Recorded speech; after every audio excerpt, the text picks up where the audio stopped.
যখন আমরা আল্লাহকে পাবো, আল্লাহ পাকের ইবাদতের মধ্য দিয়ে, রাসূলের সুন্নতের মধ্য দিয়ে অল্পে তুষ্ট থাকতে পারবো, যা আছে এতে শুকরিয়া আদায় করব, আপনার চেয়ে সুখী মানুষ দুনিয়াতে কেউ নাই, কেউ নাই দুনিয়া। কিন্তু বস্তুবাদিতা আপনাকে এই আকীদা আদর্শ থেকে সম্পূর্ণ ডিমোটিভেট করে দেবে।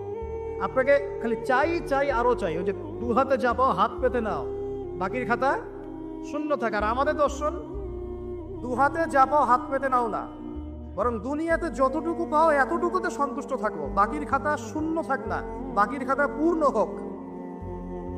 মানে পরকালটা বাকির খাতা না, পরকালের বাকির খাতাটা পূর্ণ হোক। প্রয়োজনে দুনিয়ার সব চলে যায় যাক, প্রয়োজনে দুনিয়ার সব যদি চলেও যায় যাক, তারপরে বাকির খাতা কি হোক?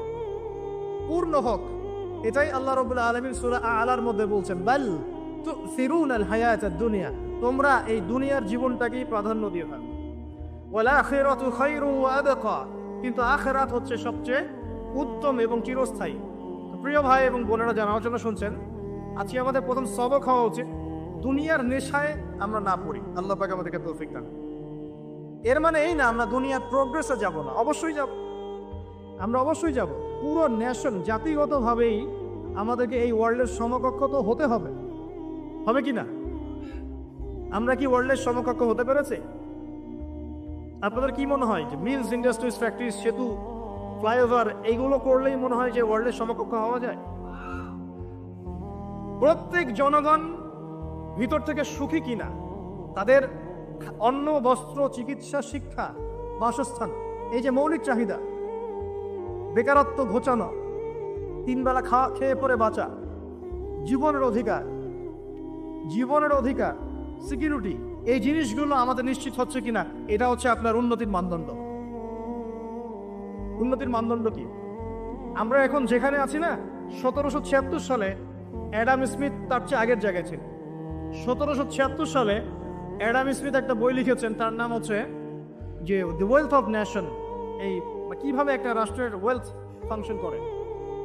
ওই 1776 সালে তিনি যে চিন্তাগুলো করেছেন, এখন পর্যন্ত আমরা সেই চিন্তা বাস্তবায়ন করতে পারি নাই। 1776 সালের চিন্তা, কিন্তু ওই চিন্তা বাস্তবায়ন করেছে সভ্যতা, যেটা আপনি দেখছেন দাঁড়িয়ে আছে এই একটা বইয়ের উপর দাঁড়িয়ে আছে। যেমন একটা এক্সাম্পল দিই, আলোচনাটা কঠিন হয়ে যাবে, অন্যদিকে যাব।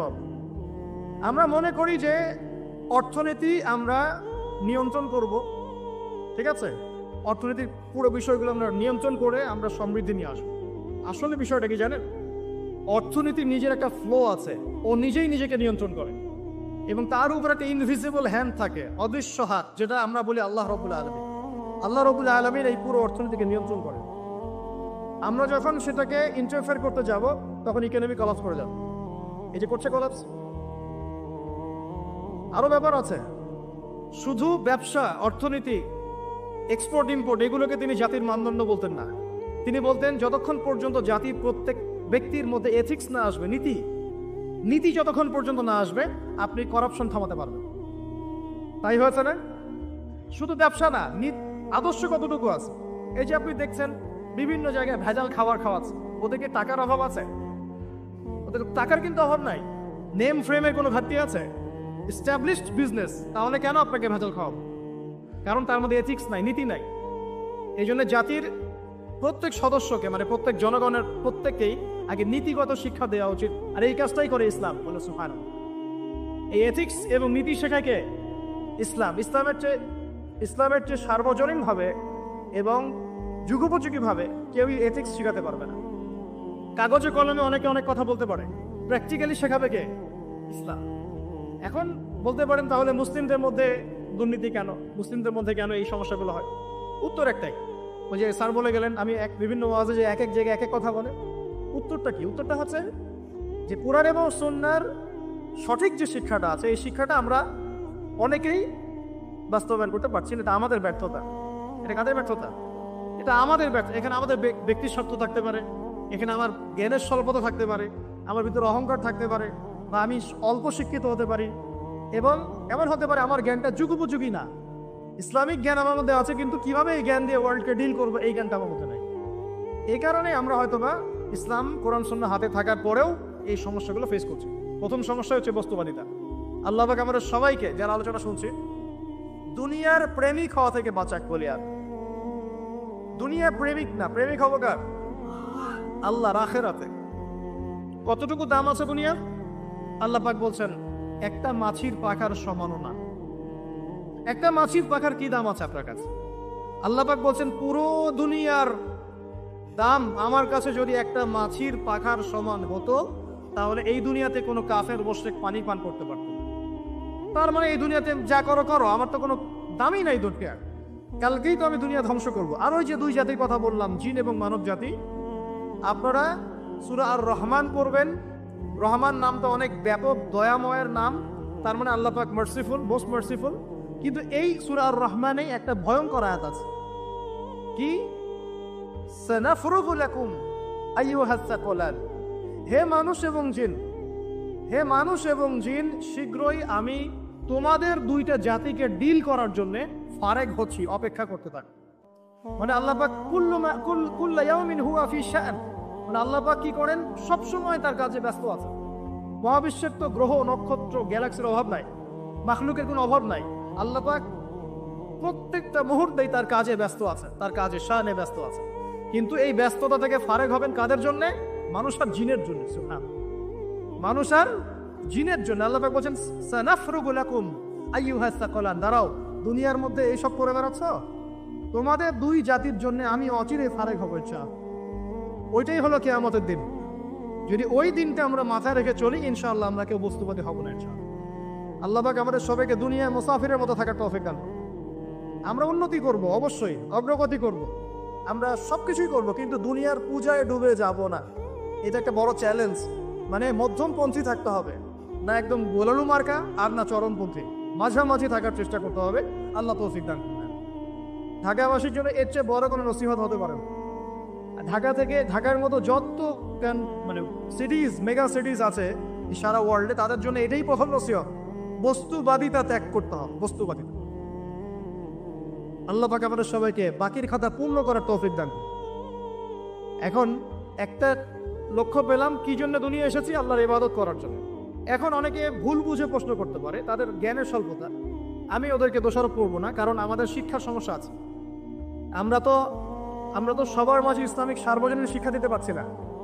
এই কারণে অনেকে প্রশ্ন করতে পারে, তাহলে কি সারা জীবন আল্লাহ বিল্লাহি করতে হবে?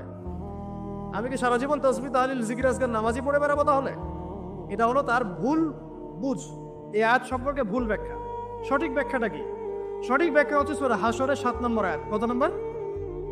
সূরা হাশর 7 নম্বর আয়াত। আল্লাহ পাক বলেন, ওয়ামা আতাকুমুর রাসূলু ফাখুযুহু। রাসূলুল্লাহ সাল্লাল্লাহু আলাইহি ওয়াসাল্লাম তোমাদেরকে যা যা দিয়েছেন সব নিয়ে নাও। ওয়ামা নাহাকুম আনহু ফান্তাহু। রাসূল যা থেকে বিরত থাকতে বলেছেন সমস্ত বিষয় থেকে দূরে থাকো। এখন এই আয়াতটাকে সামনে রেখে কোরআন সুন্নাহকে যদি আমরা ঘাঁটি, আমরা দেখব রাসূলুল্লাহ সাল্লাল্লাহু আলাইহি ওয়াসাল্লাম পেশাব পায়খানা ইস্তেঞ্জা করা থেকে শুরু করে রাষ্ট্র চালানো পর্যন্ত প্রতিটা কাজের হেদায়েত দিয়ে গেছেন। আলহামদুলিল্লাহ, এটা কেউ মানি বা না মানি দিয়ে গেছেন, এটা বিশ্বাস করতে হবে। আমল করতে পারি বা না পারি, নবী দিয়ে গেছেন, বিশ্বাস করতে হবে।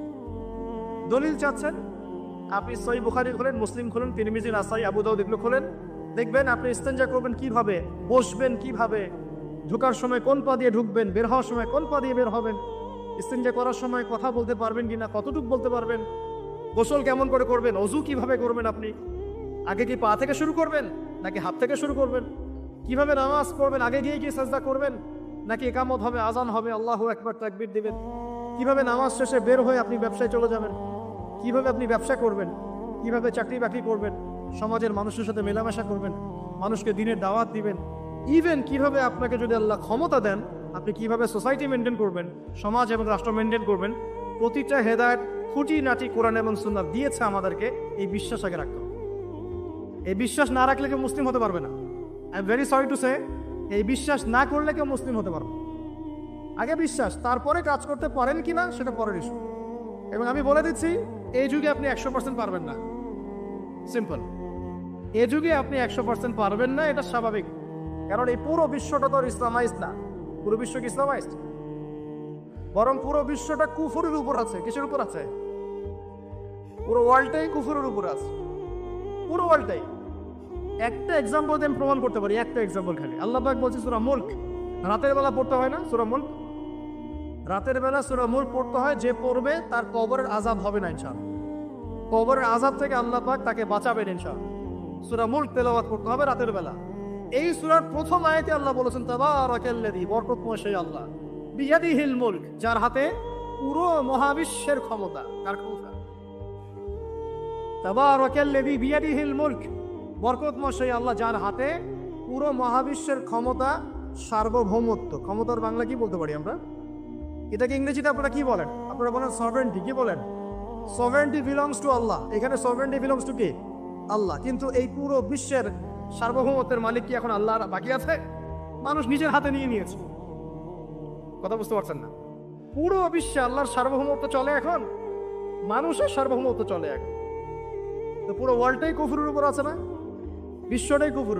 এখন বাদ দেন, এই ওয়ার্ল্ডে আপনি 100% ইসলাম ডিগ্রি করতে পারবেন না, সিম্পল।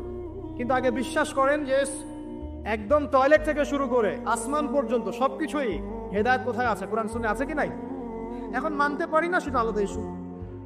কেউ বিশ্বাস করেছে, মানতে পারে না, আল্লাহ তাকে মাফ করে দেবে। বিশ্বাস করেছি, মানতে পারিনি, আল্লাহ মানে বিশ্বাস করেছি, আমল করতে পারি নাই, হে আল্লাহ আমল করতে গিয়েছি, প্রতিবন্ধকতা পেয়েছি, সমাজ এমন ছিল না, বিশ্ব এমন ছিল না, আমি পারি নাই, আল্লাহ মাফ করে দাও। ইনশাআল্লাহ আল্লাহ মাফ করে দিবে, ইনশাআল্লাহ। কারণ আল্লাহ পাক বলেছেন, কারো আমল নামায় যদি শিরকের পাপ না থাকে, যে কোনো গুনাহ আল্লাহ যাকে ইচ্ছা মাফ করে দিবে। আমল নামায় এখানে শিরকের পাপ রাখা যাবে না, যে কোনো গুনাহ আল্লাহ যাকে ইচ্ছা মাফ করতে পারেন। বুঝাচ্ছি, মনে করেন একজন জেনা করেছে, আল্লাহ মাফ করুন। ওই জেনাকার ব্যক্তি যদি বিনা তওবাতেও মারা যায়, তওবা করে নাই, বিনা তওবাতেও মারা যায়, কাল কিয়ামতের মাঠে আল্লাহ পাক তাকেও মাফ করতে পারেন। আল্লাহু আকবার। কিন্তু একজন ব্যক্তি শিরক করেছে, তওবা না করে মারা গেছে, আল্লাহ তাকে মাফ।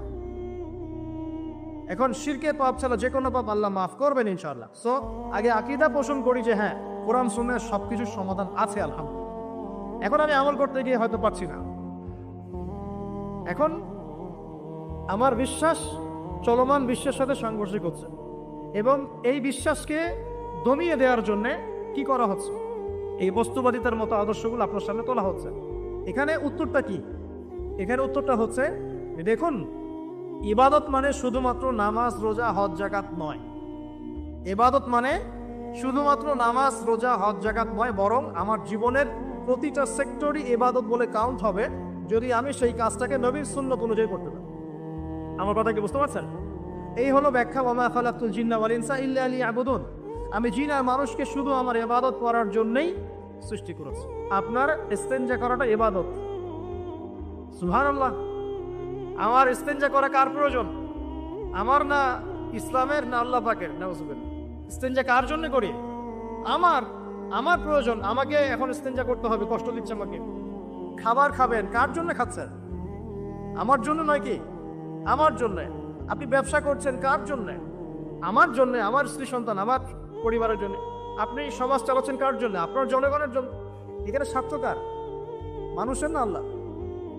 আমার স্বার্থ, আমার স্বার্থে আমি এই সব কাজগুলো করব, নবীর সুন্নাহ অনুযায়ী করব, তাহলে দুনিয়াবি কাজগুলোতেও আল্লাহ পাক নেকি দিয়ে দিবেন ইনশাআল্লাহ। কেমন দুনিয়াবি কাজ? স্ত্রী সহবাস করা, স্ত্রীর সাথে ভালোবাসা, প্রণয় বিনিময়। আপনি স্ত্রীর দিকে তাকিয়েছেন, নেকি হয়েছে। স্ত্রীর হাতটা ধরেছেন, নেকি হয়েছে। স্ত্রীকে আদর করেছেন, নেকি হয়েছে। তার মুখের মধ্যে ভাত তুলে দিয়েছেন, নেকি হয়েছে। আপনার ছেলেকে আদর করে কোলে নিয়েছেন, নেকি হয়েছে। মা ছেলেকে দুধ পান করাচ্ছে, নেকি হচ্ছে। আপনি ভাইকে 5টা টাকা দিয়ে সহযোগিতা করলেন, নেকি হচ্ছে। একজন এসে বসতে পারছে না, জায়গা ছেড়ে দিলেন, নেকি হচ্ছে। ইভেন রাস্তায় হাঁটছেন, এক মুসলিম ভাইয়ের সাথে সাক্ষাৎ হলো, সালাম দিলেন, মুচকি হাসি দিলেন, নেকি হয়ে গেল। তাহলে আমরা কিভাবে বলতে পারি যে ইসলাম কি শুধু নামাজ, রোজা, হজ, যাকাতেই স্বীকৃতি দেয়? এগুলো করতেই দুনিয়াতে আসছি, নাকি সব কাজই ইবাদত? আমার আলোচনা কি কঠিন হয়ে যাচ্ছে? আমাদের জীবনের প্রতিটা কাজই ইবাদত, যদি সেটা রাসূল সাল্লাল্লাহু আলাইহি ওয়াসাল্লামের সুন্নাহ মতো করা হয়। 3টা জিনিস খেয়াল রাখতে হবে। কয়টা জিনিস ভাই? এক, সেই ইবাদত হতে হবে আল্লাহর সন্তুষ্টির জন্য। এই যে আমি স্ত্রীর মুখে ভাত তুলে দিচ্ছি, তার কাছ থেকে কিছু পাওয়ার আশায় নয়, আমি দিচ্ছি আল্লাহর সন্তুষ্টির জন্য। আমি যে একজন মুসলিম ভাইকে হাসি মুখে সাক্ষাৎ করলাম, ও আমাকে ভালো বলবে, পরে আমাকে হেল্প করবে, এমন এই জন্য নয়, আল্লাহ পাক সন্তুষ্ট হবেন তাই। আমি নামাজে দাঁড়িয়েছি, লোকে আমাকে ভালো বলবে এই জন্য দাঁড়াই নাই। দাঁড়িয়েছি কেন? যাতে আল্লাহ আমাকে কালকে আমাদের মাঠে বাঁচাবে। আমি দাড়ি ছেড়ে দিয়েছি কেন?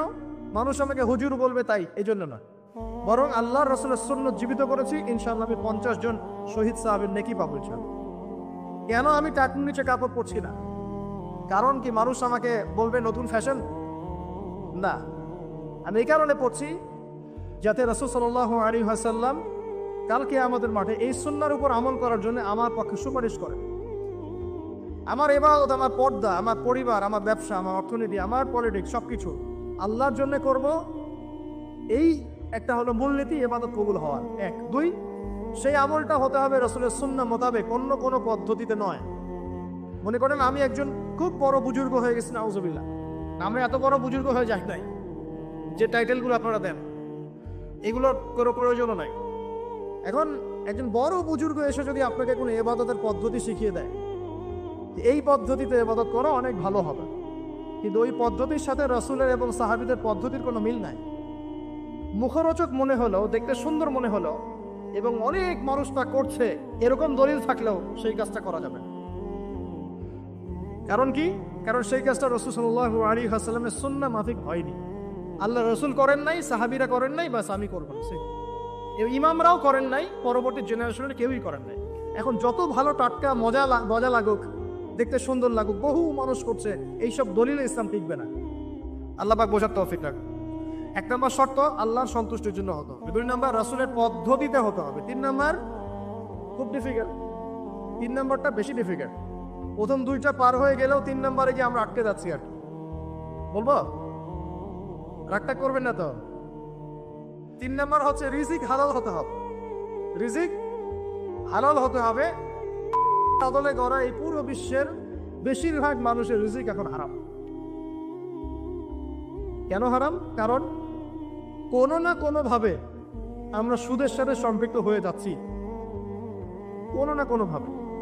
আর নবীজি অনেক আগেই বলেছিলেন, 1400 বছর আগে, যে একটা জামানা তোমাদের সামনে আসবে, যে মানুষ সুদ খেতে চাইবে না তার গায়েও সুদের ছিটাফাটা গিয়ে লাগবে। লাগছে কিনা? এখন আপনি খেতে চাইবেন না, আপনাকে মেসেজ পাঠিয়ে দেওয়া হবে আপনার অ্যাকাউন্টে এত টাকায় যোগ হয়েছে। কি করবেন এখন? টাকাটা আপনি সুদের টাকা। সুদের টাকা মানে কি? 1 দিরহাম যে ব্যক্তি সুদ খেয়েছে সে যেন 36টা মেয়ের সাথে জেনার পাপ করেছে। সহিহ বুখারী হাদিস, একদম অকাট্য, সহিহ, সনদ সহিহ, এমন না জয়ীফ জাল, এমন নয়। 1 দিরহাম যে ব্যক্তি সুদ খেয়েছে সে যেন 36 বার জেনা করলো, নবী সাল্লাল্লাহু আলাইহি ওয়াসাল্লাম বলেছেন। আর এই হাদিস তো আপনারা জানেন যে সুদের পাপের 73টা শাখা আছে। নিচের শাখা হচ্ছে মায়ের সাথে জেনা করা, মাকে বিয়ে করা, আর উপরের শাখা হচ্ছে আল্লাহ এবং তার রাসূলের সাথে যুদ্ধ করা। এগুলো অবলীলায় করছি আমরা। আর নবীজি বলছেন 4 শ্রেণীকে আমি অভিশাপ দিয়ে গেলাম। আল্লাহর নবী অভিশাপ দিয়ে গেলেন মানে সে জাহান্নামে যাবে, কোনো অবস্থাতেই জান্নাতে যাবে না। ইল্লা মা শা আল্লাহ। 1 যে সুদ খায়, 2 যে সুদ দেয়, 3 সাক্ষী থাকে, 4 লিখে রাখে। এখন বলেন এই সিস্টেমের বাইরে কতজন মানুষ আছে? এর বাইরে আবার আছে যাকাত না দেয়া, সম্পদ হারাম হয়ে যাচ্ছে। এর উপরে আবার আছে ঘুষ, যা না দিলে অনেক সময় চাকরি বাকরি হয় না। আর আস্তে আস্তে এগুলো আমরা ট্রেডিশন বানিয়ে নিয়েছি। এক সময় আমরা, শোনেন, এটাকে বলা হয় নিউট্রালাইজেশন, মানে স্বাভাবিকীকরণ। খুব কঠিন টার্ম বলে ফেলছি মনে কিছু কিছু। যেমন আগে ধর্ষণ হলে আমরা খুবই সোচ্চার ছিলাম এবং সারা এলাকা ফেটে যেত, এত বড় কথা। কেউ মাপে কম দিলে, ধরা পড়লে চক্ষু লজ্জায় সে সমাজে চলতে পারত না। কেউ চুরি করলে চক্ষু লজ্জায় বের হতে পারতো না। আস্তে আস্তে আস্তে আস্তে আস্তে আস্তে এই যে মাপে কম দেয়া বলেন, সুদ বলেন, জেনা বলেন, আস্তে আস্তে পাপগুলোকে আমরা নিউট্রালাইজেশন করে ফেলেছি, নিউট্রালাইজ হয়ে গেছে। হ্যাঁ, ধর্ষণ ডেইলি 4-5টা হয়, সুদ সবাই খায়, আমিও খাই, জেনা তো সবাই করে, বয়ফ্রেন্ড গার্লফ্রেন্ড ফ্রি মিক্সিং আছে, আমি করবো, সমস্যা কি? ওর তো 4টা, আমার তো মাত্র 1টা। ওর চেয়ে আমি ভালো। ওর 5টা বয়ফ্রেন্ড, আমার তো 1টা। ওর 4টা গার্লফ্রেন্ড, আমার তো 1টা। আমি তো ভালো। আমার ছেলে খুব ভালো, শুধু মাঝে মাঝে একটু ড্রিঙ্কস করে, ব্যাপারটা এরকম আর কি। তো এই যে পাপকে নিউট্রালাইজেশন করা হচ্ছে আস্তে আস্তে, স্বাভাবিকীকরণ। এই ফ্লোতে আমরা মোটামুটি সবাই পড়ে গিয়ে এখন রিজিক হারাম হয়ে যাচ্ছে। ঘুষ দিতে হয় না, চাকরি হবে না। আবার দেখেন জাকাত না দেওয়ার মধ্য দিয়ে রিজিক হারাম করে ফেলছি, সুদ খাওয়ার মধ্য দিয়ে করছি, ঘুষ নেওয়ার মধ্য দিয়ে করছি, কোনো কোনো ক্ষেত্রে করাপশন, অন্যের সম্পদ আত্মসাতের মধ্য দিয়ে করছি। এর বাইরে যারা ব্যবসা করছি, আমরা যে দুধে দেওয়া তুলসী পাতা এমনও নয়, কোনো কোনো সময় মাপে কম দিচ্ছি। এই যে টাটকা জিনিস বলে ভেজাল খাওয়াচ্ছি, 3 দিনের বাসি তেল দিয়ে ইফতার রান্না করে খাওয়াই দিবে, বলবে একদম টাটকা জিনিস। রমজান মাস আসছে সামনে না, কত যে মানুষ বের হবে যারা তারাবির নামাজ পড়বে একদম 20 রাকাত, ওখানে রাকাত দিয়ে ঝগড়া হবে। ঠিক ওরাই যখন দেখবেন বিকালে দুপুরে ইফতার বিক্রি করবে, বিভিন্ন পণ্য বিক্রি করবে, দেখবেন যে দুনিয়ার বাসি পচা আপনাকে খাওয়াই দিবে। এই শ্রেণীর মানুষের ধারণা যে লা ইলাহা ইল্লাল্লাহ শুধু মসজিদে আছে, বাজারে নাই। এটা ধারণা লা ইলাহা ইল্লাল্লাহ মুহাম্মাদুর রাসূলুল্লাহ এটা মসজিদে আছে, বাজারে, সমাজে, অন্য জায়গায় নাই। এটা তাদের ধারণা। তাদের এই ধারণা অচিরেই ভাঙবে যখন মৃত্যুর দূত চলে আসবে, তখন বুঝবে লা ইলাহা ইল্লাল্লাহ একটা সার্বজনীন কালিমা, যেটা জীবনের সব ক্ষেত্রেই চলতে হবে। আল্লাহ পাক আমাদেরকে বোঝার তৌফিক দান। ব্যবসা করছি আলহামদুলিল্লাহ, অ্যাটলিস্ট সুদ খাচ্ছি না। তবে এতটুকু মনে রাখবেন, ব্যবসায়ীদের অসততার কারণে, আমানতের খেয়ানতের কারণে একটা আযাব আসে। হাদিসের মধ্যে আসছে একটা আযাব আসে। নবীজি বলেছেন, যখন একটা জাতির ব্যবসায়ীরা মাপে কম দেওয়া শুরু করে, মিথ্যা কসম করে পণ্য বিক্রি করা শুরু করে এবং আমানতের খেয়ানত করে, তখন ওই জাতির উপর দুর্ভিক্ষ চাপিয়ে দেওয়া হয়। কি চাপিয়ে দেওয়া হয়? দুর্ভিক্ষ চাপিয়ে দেওয়া। মনে করছেন যে হয়তো দুর্ভিক্ষ নাই, পুরো ওয়ার্ল্ড ওয়াইড একটা নীরব দুর্ভিক্ষ চলছে এখন আস্তে আস্তে। সকালে একটু আগে বলেছিলাম না, গরিব মানুষ আলু ভর্তা, ডাল আর ডিম ভাজা দিয়ে ভাত খেত আগে, এখন তারা বলে আমরা ডিমই দেখতে পারি না চোখে। ডিমও খাওয়ার এখন সামর্থ্য হচ্ছে না অনেকেরই। আপনি শোনেন, আমি একটা জব করতাম, মনে করেন স্যালারি পেতাম 5,000 টাকা, এখন পাচ্ছি 10,000 টাকা।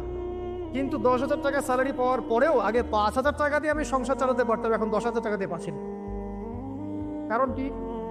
কারণ হচ্ছে মুদ্রাস্ফীতি, দ্রব্যমূল্যের ঊর্ধ্বগতি, এর পাশাপাশি আছে আমানতের খেয়ানত করা, করাপশন এবং কিছু অসৎ ব্যবসায়ীর এই দুরভিসন্ধি। এসবের কারণে সাফার করছি কারা? আপনি তো সাফার করবেন না, কারণ আপনার তো ফ্ল্যাট আছে বড়। আপনি তো সাফার করবেন না, বিকজ আপনার আমার তো 3 বেলা খাওয়ার টাকা পয়সা আছে। এই যে আমি এসেছি, আমাকে ভালো অঙ্কের হাদিয়ে দিচ্ছে, আমি তো সাফার করবো না। সাফার কে করবে? সাফার করবে রিক্সাওয়ালা ভাই, ভ্যানওয়ালা ভাই, এই যে রাস্তাঘাটে যারা আশপাশে বাসা করে আছে, যারা দারিদ্র্যসীমার নিচে আছে, এদের সংখ্যা কত আপনার মনে হয়? মিনিমাম 3 থেকে 4 কোটি মানুষ আমাদের দেশের মধ্যে। মনে হচ্ছে পপুলেশনটা কম? উমর রাদিয়াল্লাহু আনহু বলতেন, আমি ভয় করি যদি আমার অধীনে একটা মেষপালক, মানে যে মেষ চড়ায়, এই মেষপালক এবং তার মেষ যদি না খেয়ে মারা যায়, আমি ভয় করি আল্লাহ কাল কিয়ামতের মাঠে আমাকে দাঁড় করিয়ে বলবেন, হে ওমর, তোমার তত্ত্বাবধানে এই ব্যক্তি না খেয়ে মরল কেন? এগুলো হিস্ট্রি হয়ে গেছে জাদুঘরে। এগুলো কোথায়? যা মিউজিয়ামে, হিস্ট্রি মিউজিয়াম। কিন্তু এটাই ইসলাম। এখন সলিউশন কি? একটু এই জায়গায় কথা বলে সামনে যাই, একটু মনোযোগ দেন। সলিউশনটা কি? প্রথম কথা হচ্ছে আমাদের সবাইকে আমানতদার হতে হবে ভাই, প্লিজ। যে যার জায়গা থেকে আমানতের পরিচয় দিয়ে আল্লাহ পাক তৌফিক দান করুন। 2 নাম্বার, অল্পে তুষ্ট থাকার চেষ্টা করতে হবে। অল্পে তুষ্ট থাকার চেষ্টা করি, আল্লাহ তৌফিক দান করুন। 3 নাম্বার, কোনো প্রকার সম্পদ অপচয় করা যাবে। কোনো প্রকার সম্পদ, না ব্যক্তিগত, না সোশ্যাল, না আমরা জনগণ, রাষ্ট্রীয় সম্পদ, কোনোভাবেই সম্পদ অপচয় করা যাবে। আমরা প্রচুর অপচয় করি, প্রচুর। আমরা জনগণরাই করি।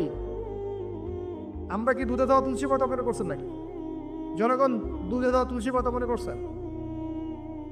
কে বলেছে মাপে কম দিতে? ওকে সরকার ফোর্স করেছে? ও দিল কেন? কে পাবে? এখানে কার দোষ বলেন? আমরা অলওয়েজ আঙ্গুল উপরের দিকে, সবার আগে আঙ্গুল হবে এই দিকে, নিচের দিকে। আমরা অলওয়েজ মানুষের ফেস দেখার চেষ্টা করি। আগে ফেস দেখবো আয়নায়, নিজের ফেস, তারপরে মানুষের ফেস। আমরা মাপে কম দেই, আমরাই তো সুদ খাচ্ছি, আমরাই ঘুষ নিচ্ছি, আমরা দুর্নীতি করছি, আমরা মানুষের সম্পদ অন্যায়ভাবে হস্তক্ষেপ করছি, আমরা রাষ্ট্রের সম্পদ অপচয় করছি। আমরা সিগন্যাল দিয়েছে, আপনি মানলেন না তো। সিগন্যাল দিয়েছে, মানলেন না। এখানে তো আপনি খেয়ানত করলেন। টোল দিয়েছে, টোল, আপনি ফুস করে গাড়িটা টান দিয়ে চলে গেলেন, আপনি তো খেয়ানত করলেন এখানে। এই ট্যাক্স তো রাষ্ট্রের পাওনা ছিল, দীর্ঘদিন বিল পড়ে আছে, আপনি দিচ্ছেন না, ট্যাক্সের টাকা দিচ্ছেন না, বিল দিচ্ছেন, আপনি তো খেয়ানত করছেন। এই হিউজ অ্যামাউন্ট অফ যদি করাপ্টেড মানিগুলোকে এক জায়গায় করা যায় না, বাংলাদেশ হবে নিউ ইয়র্ক একদম থেকে নিউ ইয়র্ক। বস্তুবাদিতার কথা বলছি, বস্তুবাদিতার দিক থেকে, কনস্ট্রাকশন এইসবের দিক থেকে, life first lane of life এই দিক থেকে, যে জিডিপি এরকম থাকবে যদি সব করাপশনের টাকাগুলোকে আপনি জড়ো করতে পারতেন। কিভাবে সম্ভব? কে নিবে এই উদ্যোগ? আল্লাহ পাক এমন ব্যক্তিত্ব উপর থেকে নিয়ে আসুন বলি আমি। দোয়া করতে কোনো বসা যায়? X Y Z however he is, এটা বড় কথা না। বড় কথা হচ্ছে কার হাতে ইনসাফ প্রতিষ্ঠা হয়। আল্লাহ পাক তৌফিক দান। আল্লাহ পাক আমাদের সবাইকে তৌফিক দান, সবাইকে সবার জায়গা থেকে সৎ হওয়ার তৌফিক দান। আল্লাহ পাক সবার আগে আমাকে সৎ হওয়ার তৌফিক দান এবং আপনাদের সবাইকে সৎ হওয়ার তৌফিক দান। আগে ভালো মানুষ হই, আগে ভালো মানুষ হই।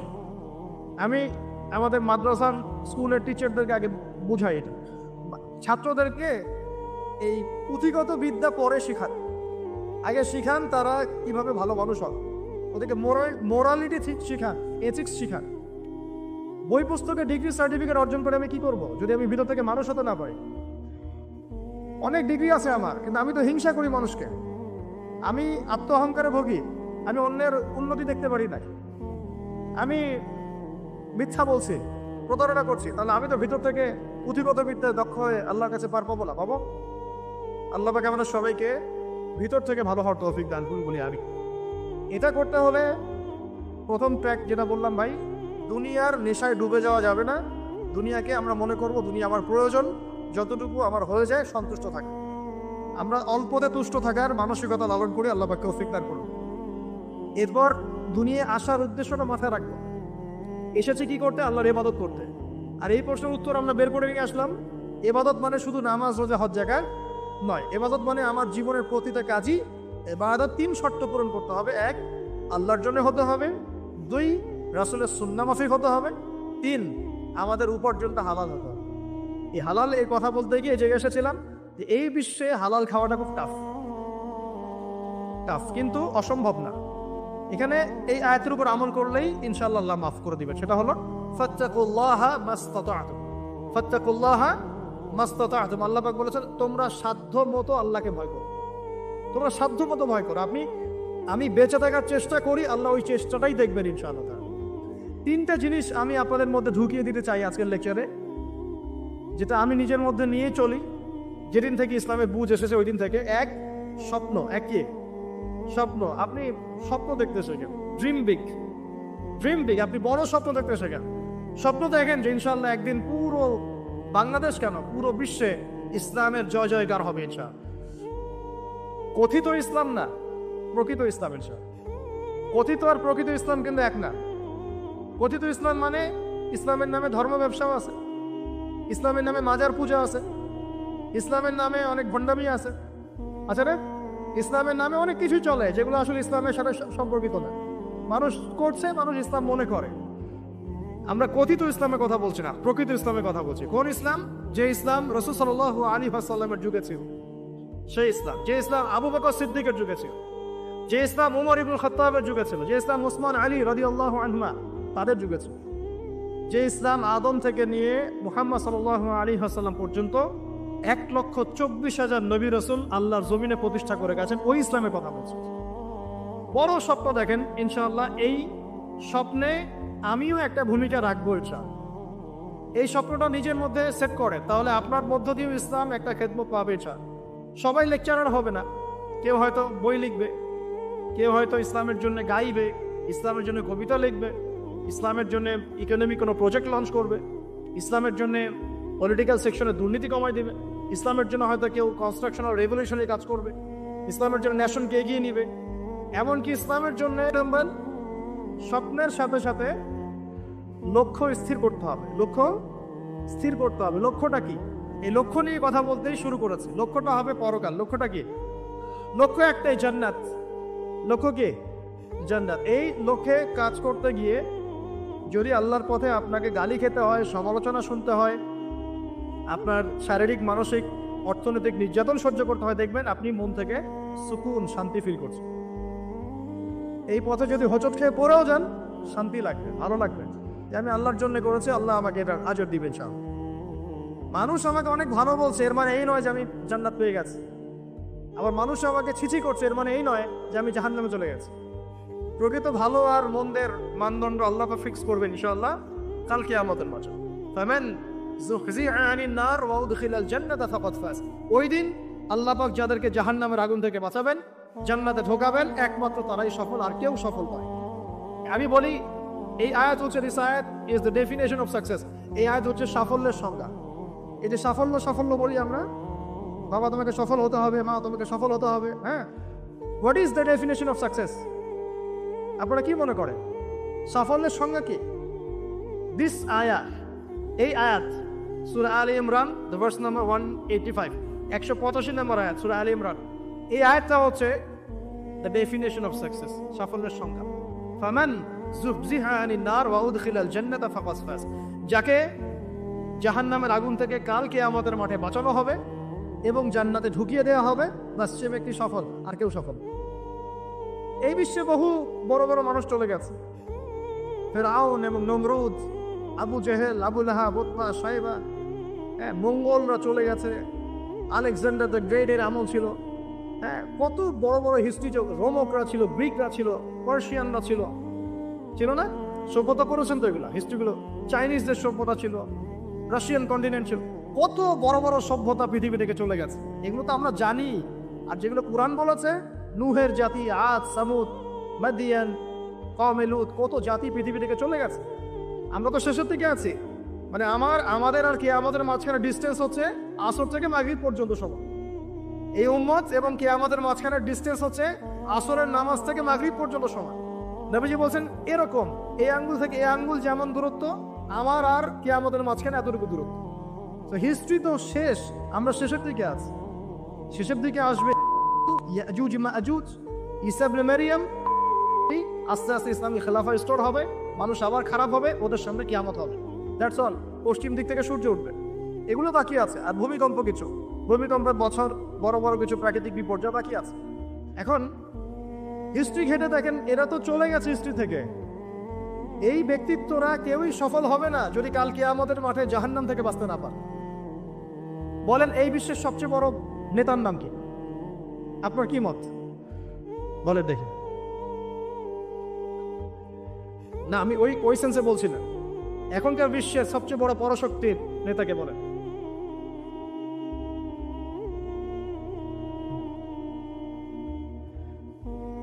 এক্স্যাক্টলি, আমার মতে পুতিন। আমার মতে কি, এ ব্যক্তি সফল হতে পারবে না যদি কাল কিয়ামতের মাঠে জাহান্নাম থেকে বাঁচতে না পারে। তার কাছে এখন সবকিছু আছে, অনেক কিছু আছে। এই ব্যক্তি সফল হতে পারবে না যদি কাল কিয়ামতের মাঠে জাহান্নাম থেকে বাঁচতে না পারে। যদি সে কাল কিয়ামতের মাঠে জাহান্নাম থেকে বাঁচতে পারে, জান্নাতে যেতে পারে, সে সফলের চাপ। আমি একটা এক্সাম্পল দিচ্ছি।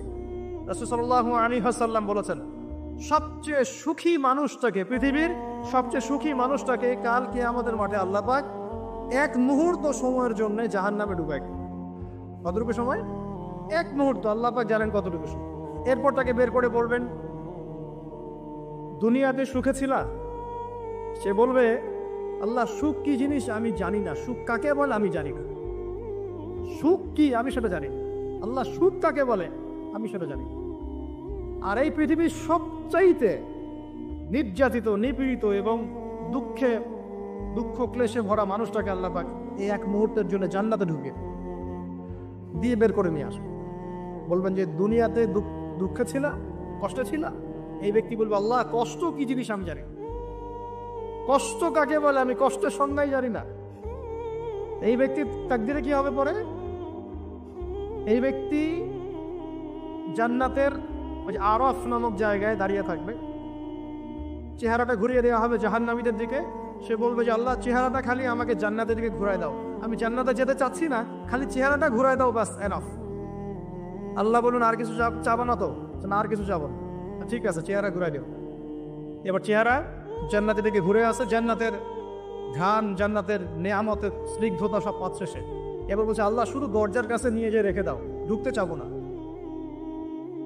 আল্লাহ বলবেন যে এইবার কথা দিয়ে কথা রাখবা, ঠিক আছে, জান্নাতের দরজার সামনে গিয়ে রেখে দাও।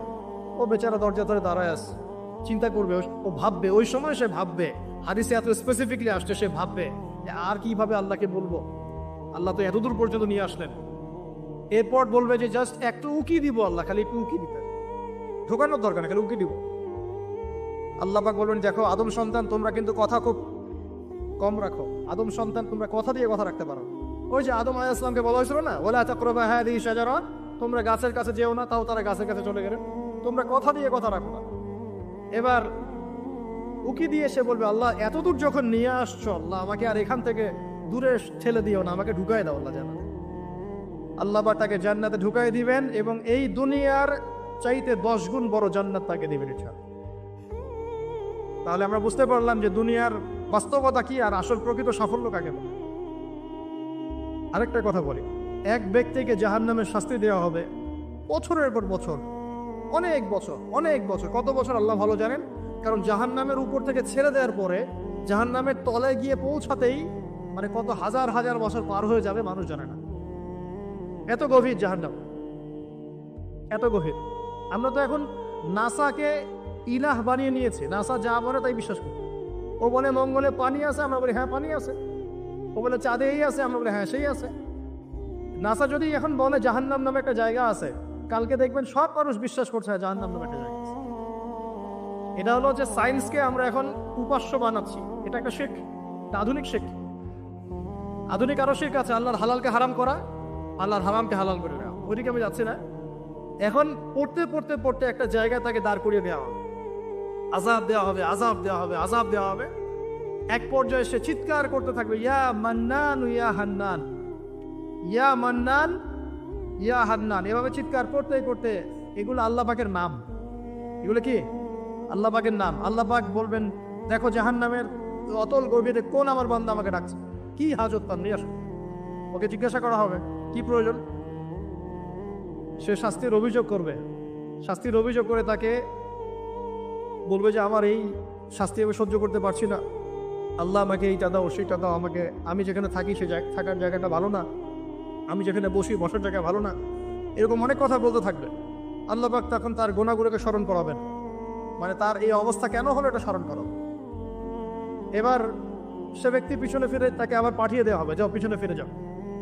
তো যেতে যেতে সে তাকাবে পিছনে ফিরে, বারবার তাকাবে আর বলবে, আল্লাহ তোমার রহমতে আমাকে একবার সেখান থেকে তুমি বের করে নিয়ে আস, আল্লাহ দ্বিতীয়বার আমাকে সেখানে পাঠাও, আমি তোমার রহমতের আশা রাখি যে তুমি আমাকে মাফ করে দিবা। আল্লাহ পাক বলবেন, আমার রহমতের ওসিলায় সে আমার কাছে চেয়েছে, যাও আমি তাকে মাফ করে দিলাম। এই জাহান্নাম থেকে বের করেও আল্লাহ পাক অনেক মানুষকে কি করবেন, জান্নাতে দিবেন। ইনশাআল্লাহ। একজন ব্যক্তির কথা আসছে, 99টা খুন করেছে, তওবা করার সুযোগ আছে কিনা খুঁজতে গিয়েছে। এক আবেদ যে ইবাদত করে, আলেম না আবেদ, সে বলেছে কোনো মাফ নাই, ওকেও হত্যা করে 100 পূর্ণ করেছে। পরে অন্য এক আলেমের কাছে গিয়ে তওবা করেছে, আল্লাহ পাক তার জান কবজের সময় ফেরেশতাদের দূরত্বকে পরিমাপ করে এই ওসিলায় আল্লাহ রাব্বুল আলামিন তাকে মাফ করে দিলেন। আরেক ব্যক্তিকে মাফ করেছেন আল্লাহ রাব্বুল আলামিন, যে তার সন্তানদেরকে বলেছিল আমি মারা গেলে আমার লাশটাকে পুড়িয়ে ফেলবা, অর্ধেক ছাই বাতাসে ভাসিয়ে দিবা, অর্ধেক ছাই সাগরে ভাসিয়ে দিবা, বাতাসে উড়িয়ে দিবা, সাগরে ভাসিয়ে দিবা। আল্লাহ পাক ছাই জড়ো করেছেন, করে বলেছেন কেন করেছো এই কাজ? সে বলবে মিন খাশিয়াতিকা ইয়া রাব্বি, হে আল্লাহ তোমার ভয়ে কাজ করেছিলাম, আর তুমি খুব ভালো করে জানো হে আল্লাহ আমি তোমার ভয় করেছি, অন্য কোনো কারণে করেছি। আল্লাহ পাক তাকে বলবেন যাও আমি তোমাকে মাফ করে দিই। এক নারীর কথা আসছে, ব্যভিচারী মহিলা, জিনা করে, পতিতা মহিলা, একটা কুকুরকে পানি পান করিয়েছে, আল্লাহ তাকে মাফ করে দিয়েছে। আর একজন লোকের কথা আসছে যে তার বন্ধুকে এতটুকু বলেছিল, একজন ব্যক্তি তার বন্ধুকে এতটুকু বলেছিল যে আল্লাহ তোকে কোনোদিন মাফ করবে না, আল্লাহ তোকে কোনোদিন মাফ করবে না। এরকম কথা কিন্তু আমরা অনেকে বলে ফেলি। আল্লাহ পাক মৌতের পরে এই দুই ব্যক্তিকেই ডাকবেন, কিয়ামতের মাঠে ডাকবেন, এটা বারজাকে হয়েছে। বলবেন আমার রহমত নিয়ে কথা বলার ইখতিয়ার তোমাকে কে দিয়েছে? আমি কাকে মাফ করব কাকে করব না এই কথা বলার ইখতিয়ার তোমাকে কে দিয়েছে? আজকে আমি তাকে মাফ করে দিলাম, তোমাকে জাহান্নামে দিয়ে দিলাম। যাও। অতএব আল্লাহ রাব্বুল আলামিনের এই বিশাল রহমত আমরা পাবো, আশাবাদী ইনশাআল্লাহ। এই কারণে আমাদের প্রথম যে বিষয়টা ফোকাস করতে হবে, আল্লাহ রহমত পেতে হলে আমাদের অবশ্যই বস্তুবাদিতা ত্যাগ করতে হবে। আল্লাহ পাক দুনিয়া পছন্দ করেন না, দুনিয়ার মোহে যারা ডুবে থাকে আল্লাহ এদেরকে পছন্দ করেন।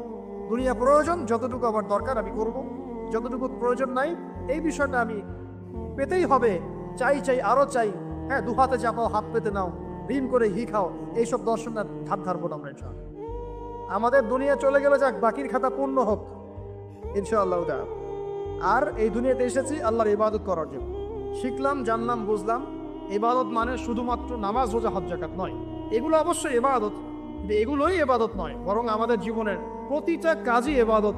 আমাদের স্ত্রীর মুখে ভাত তুলে দেওয়া পর্যন্ত, একটা মুসলিম ভাইয়ের সাথে হাসি মুখে কথা বলা পর্যন্ত, মুসাফা করা পর্যন্ত, এভরি সিঙ্গেল ওয়ার্ড যা আমরা এই দুনিয়াতে করি, এগুলো ইনশাআল্লাহ তাআলা ইবাদত বলে কাউন্ট হবে যদি আমরা এগুলোকে তিনটা পদ্ধতিতে করি। এক, আল্লাহর সন্তুষ্টির জন্য করি; দুই, রাসূলের পদ্ধতিতে করি; এবং হালাল খেয়ে করি। ইনশাআল্লাহ তাআলা আল্লাহ পাক আমাদের সবাইকে এভাবে ইবাদত করার তৌফিক দান। আর শেষ করার আগে আমি আর কয়েকটা পয়েন্ট টাচ করে শেষ করে দিচ্ছি, রাত অনেক গভীর হচ্ছে। আসন্ন রমজান মাস আমাদের সামনে আছে। আমাদের সামনে বলতে এই তো 2 সপ্তাহ হয়তো বাকি নাই। আমি কয়েকটা পয়েন্টস খালি আপনাদের সাথে শেয়ার করবো, যে এই পয়েন্টগুলো যদি একটু ফোকাস করি, রমজান মাসটা গুনাহ মাফের উৎসব হবে। আমরা কলেজ লাইফে পড়তাম একটা ওয়ার্ড, উৎসবের উৎসাহ। উৎসবের উৎসাহ, এই যে ছায়ানট, উদিচি, সব জায়গায় যারা থাকে না, এরাও এই শব্দগুলো জানে না। উৎসবের উৎসাহ, ওরা বলে যে জাগতে হবে রাত আলো জেলে রেখে উৎসবের উৎসাহে, মানে রাত জাগতে হবে আলো জেলে রেখে উৎসবের উৎসাহে। আমাদের এই দুনিয়ার জীবনের হায়াত কিন্তু খুব লম্বা না, খুব লম্বা কি 60 থেকে 70। এর মধ্যে আল্লাহ পাক কিছু উৎসবের উৎসাহ দিয়েছে, যেমন শবে বরাত, যেমন শবে বরাতের রাত। এই রাতে ব্যক্তিকেন্দ্রিক তো কিছু ইবাদত করা যায়, সামগ্রিক না হয়। এই রাতে আল্লাহ পাক সবাইকে মাফ করেন, 2 শ্রেণীর মানুষ বাদ দিয়ে, মুশরিক, মুশাহিদ, শিরক করে যারা, হিংসা বিদ্বেষ পোষণ করে যারা, এদের বাদ দিয়ে।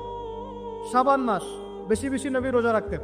আরাফার দিন, আশুরা, মুহররম, জিলহজ মাসের প্রথম 10 দিন কিছু উৎসবের উৎসাহ আল্লাহ দিয়েছেন, তাই নাই? সবচেয়ে বড় উৎসব কোনটা বলেন তো? এই যে রমজান মাস। এখন এই মাসে আলো জ্বালা থাকবে উৎসবের উৎসাহে। কিভাবে? প্রথম কথা বলি, দুনিয়াবি বাজার ঘাট, শপিং টপিং যা যা আছে আগে ভাগে এই কয়দিনে করে ফেলে, যাদের সামর্থ্য আছে।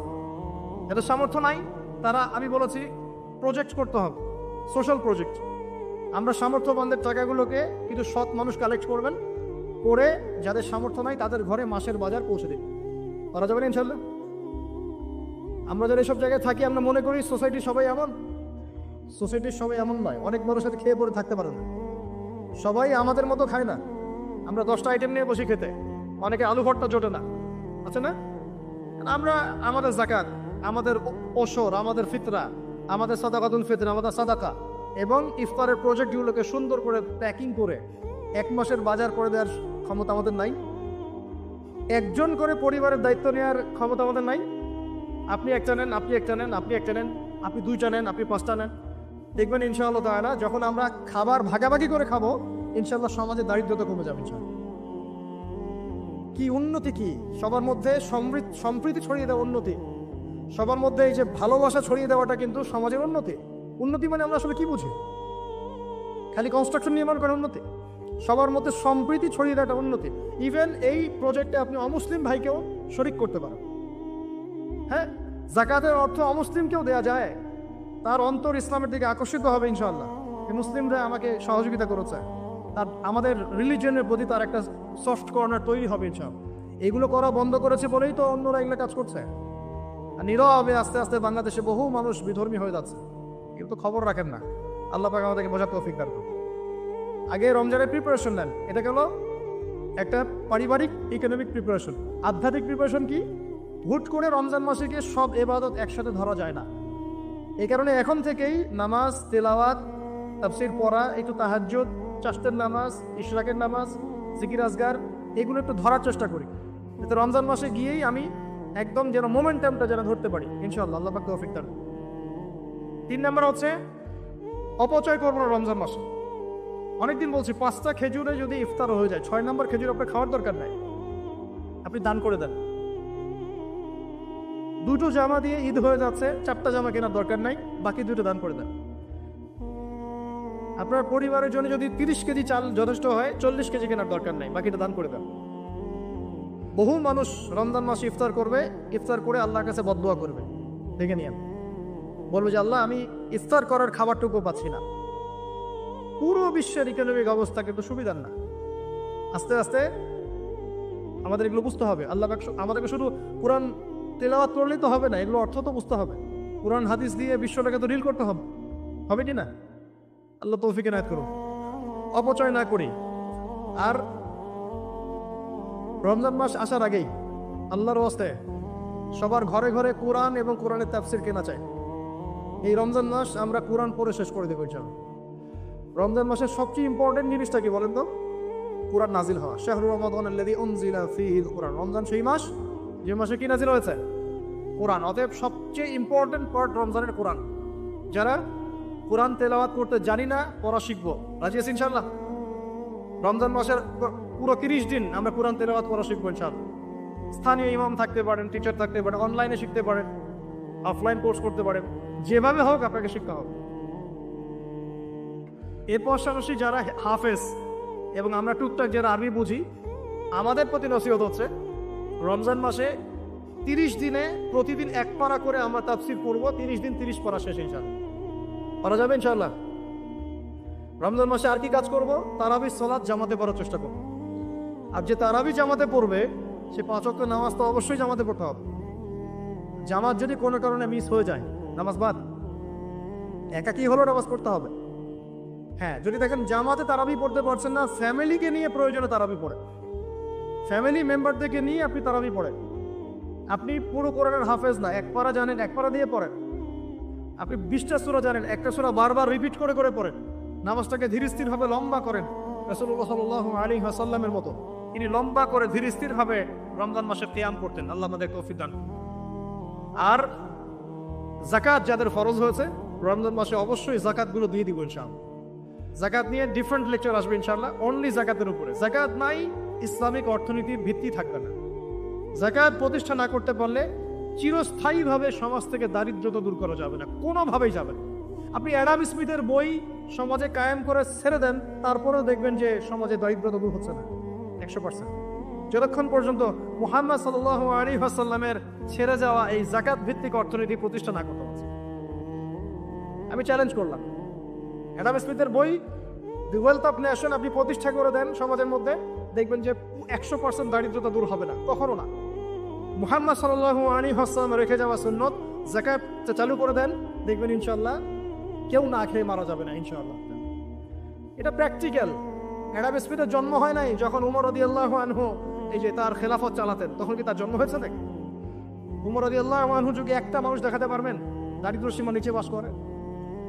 তখন ওয়েলথের মানদণ্ড কি ছিল? গোল্ড কয়েন, গোল্ড, দিনার। সাহাবীরা ছেড়ে যেতেন দিনার, দিরহাম। আমরা ছেড়ে যাই কাগজ, কিসে যাই? কাগজ। আর মনে করি অনেক ধন আমার। কি একটা যুগ আসলো, মানুষ কাগজকে ধন মনে করে। সুবহানাল্লাহ। যাই হোক, ওদিকে যাচ্ছি না। যাকাত গুলো দেওয়ার চেষ্টা করি, আল্লাহ পাক সবাইকে তৌফিক দান। মনে রাখবেন, যে ব্যক্তি নামাজ পড়ে যাকাত দেয় না সে মুসলিম নয়। যে নামাজ পড়ে যাকাত দেয় না, যাকাত অস্বীকার করে, সে মুসলিম নয়। আর যে ব্যক্তি নামাজের ফরজিয়াতকে অস্বীকার করে সেও মুসলিম নয়। নামাজও থাকতে হবে, যাকাতও থাকতে হবে। আল্লাহ পাক তৌফিক দান করুন, আমিন। আর সবশেষ কথা হলো, রমজান মাসে আমরা যেটা বুঝি খাওয়ার আর পান করা ছেড়ে দেওয়ার নাম রোজা, এটাও ভুল কনসেপ্ট। শুধু খাবার আর পানীয় ছেড়ে দেওয়ার নাম রোজা বা সওম নয়, বরং আল্লাহ পাকের নিষেধকৃত যাবতীয় কবিরা গুনাহ ছেড়ে দেওয়ার নাম হচ্ছে সওম। সওম রেখে যদি আমি জেনা করি, গার্লফ্রেন্ডের সাথে চ্যাটিং করি, আর ডেটিং করতে যাই, কফি খাই, হ্যাঁ, ইউনিভার্সিটিতে আমি বসে বসে তার সাথে ডেট করি, ফোনে চ্যাট করি, এখানে ওখানে লুকিয়ে লুকিয়ে দেখা করি, মিথ্যা কথা বলি, বাপে কম দেই, সুদ খাই, মিথ্যা কথা বলি, প্রতারণা করি ইত্যাদি। রোজা রেখে যদি এই কাজগুলো আমরা করি, রোজা ভেঙে যাবে। বিশ্বাস করেন, রোজাটা ভেঙে যাবে, রোজা থাকবে না। নবীজি বলছেন, এই রোজা রাখুক বা না রাখুক আল্লাহর কিছুই যায় আসে, আল্লাহ পাক দেখবেনই না একদিকে। সওম মানে আল্লাহ পাকের সমস্ত নিষেধগুলোকে বর্জন করা। একটা মেয়ে রোজা রেখেছে, বেপরদায় বাইরে চলে গেল, সওম হয়নি, সওম ভেঙে গেছে। রোজা রেখেছি, আমি বসে বসে গীবত করলাম, সওম ভেঙে গেল। রোজা রেখেছে, মিথ্যা কথা বললাম, মাপে কম দিলাম, রোজা ভেঙে গেল। আল্লাহ পাক আমাদের সবাইকে সম রাখার মতো রাখার তৌফিক এনায়েত করুন বলে আমি। আর সর্বশেষ কথা, এখানে আসতে পেরে আমি নিজেকে খুবই ধন্য মনে করছি, আলহামদুলিল্লাহ। একটা শিক্ষিত মহল পেয়েছি, তাই অনেকগুলো কথা মন থেকে বলে ফেললাম। এর মধ্যে যদি কোনো ভুল ত্রুটি হয় সেটা আমার পক্ষ থেকে, আর সঠিক বিষয়গুলো আল্লাহ পাকের পক্ষ থেকে। ঢাকাবাসীর জন্য এতটুকু বলবো, বস্তুবাদী হয় না। শহরটা যেন আপনাকে বস্তুবাদী না বানাতে পারে। এখানে আমাদেরকে থাকতে হবে কেন? কারণ যেখানে মক্কা, যেখানে আবু জেহেল, সেখানেই মুহাম্মদ সাল্লাল্লাহু আলাইহি ওয়াসাল্লামের জন্ম হয়। যেখানে ইব্রাহিমের পিতা আজার, সেখানেই ইব্রাহিমের জন্ম হয় নাকি? এবং তারা একটা সময় পর্যন্ত চেষ্টা করতে থাকেন সমাজের মানুষকে সঠিক পথে আনার জন্য। যখন পারেন না, তারপর কি করেন? চলে যান। ইব্রাহিম আলাইহিস সালাম চলে গেলেন, আব্বাকে নসিহত করতে করতে ক্লান্ত, আর বোঝে না। রাসূল সাল্লাল্লাহু আলাইহি ওয়াসাল্লাম একদিন মক্কায় 13 বছর কাজ করলেন। 13 বছর দাওয়াতি কাজ করার পর মক্কার মানুষ আর তাকে সহ্য করেন। সাহাবীদেরকে নিয়ে বেচারা তিনি চলে গেলেন কোথায়? তো আমরা এই শহরে থাকবো ঠিকই, এই শহর যেন আমাদেরকে বস্তুবাদী না বানাতে পারে। দুনিয়ায় বেঁচে থাকবো, দুনিয়াকে প্রয়োজন মনে করে, দুনিয়ার পূজায় ডুবে যাব না। যতটুকু প্রয়োজন এতটুকুতে সন্তুষ্ট থাকবো ইনশাআল্লাহ। অবশ্যই দুনিয়ার প্রয়োজন আছে, তবে দুনিয়ার পূজায় ডুবে যাব না, মধ্যমপন্থী থাকার চেষ্টা করবো ইনশাআল্লাহ। আর এই শহরের অন্যতম সমস্যা হচ্ছে সুদ বা রিবা। আল্লাহর ওয়াস্তে রিবা ত্যাগ করার চেষ্টা করেন, আল্লাহ পাক তৌফিক এনায়েত করুন।